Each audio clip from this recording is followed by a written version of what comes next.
Hello and welcome to the channel. In this video we'll be looking at what progress has been made to my 1981 CT110 trail since the last video, and the short answer to that question is not very much progress. But if you'd like to hear the longer answer, stick around, I'll get straight into it. Well, if you saw one of the earlier videos in the series on this bike, you'll recall because this bike had been parked up for many years, obviously the carburetor was all blocked up, clogged up with gunk, with stale fuel. And so what I did, because I was impatient to get the engine to start, I quickly fitted a cheap clone carburetor. But what I've done in the meantime is I've serviced the original Keihin OEM Japanese made carburetor, cleaned it out, refitted it to the bike.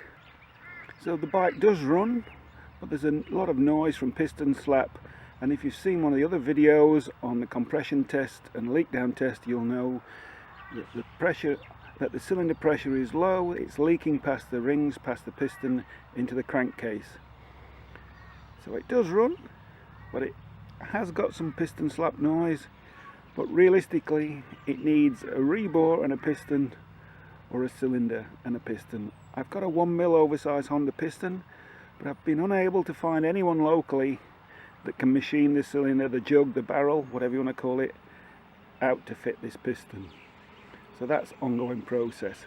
And the thing is, with several projects on the go, and there's only so much funds to spread around, it's difficult to try and keep the costs down.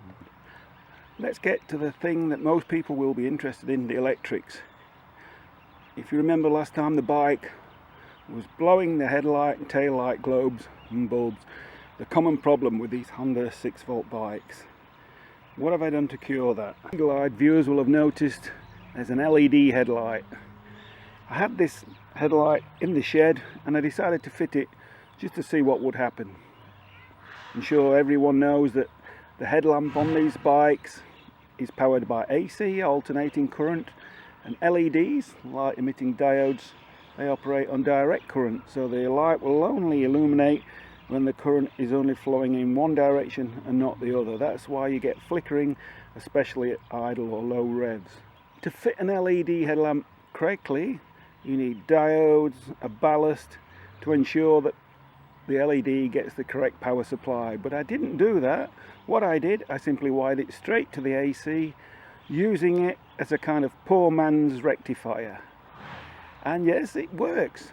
But at low revs at idle, it flickers.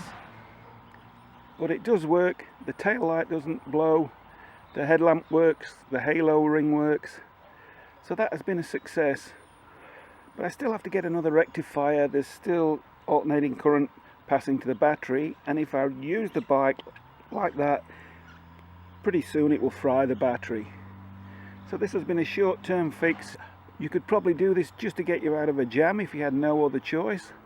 I wouldn't recommend it for a lot of reasons. Firstly, these LED lights, they're not CE rated, wouldn't pass a roadworthy in many states, depends where you live, for reasons such as flickering, bad headlamp beam, etc. I still believe that the best long-term cure for blowing the globes is to fit a regulator rectifier inside the headlamp shell from the Pardue brothers in the States.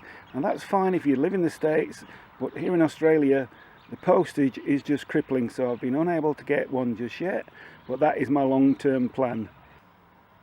Other than the few things that I've mentioned, there's not really much left to do on Barney, the CT110. Just some cosmetic things, paint work, tidying him up a little bit. Overall, he's come up quite good. Even though he's not perfect at the moment, the bike's much better than it was when I picked it up. If you get some value from these videos, consider subscribing if you haven't already. It's free, helps the channel to grow, and I'll see you again soon in the next video.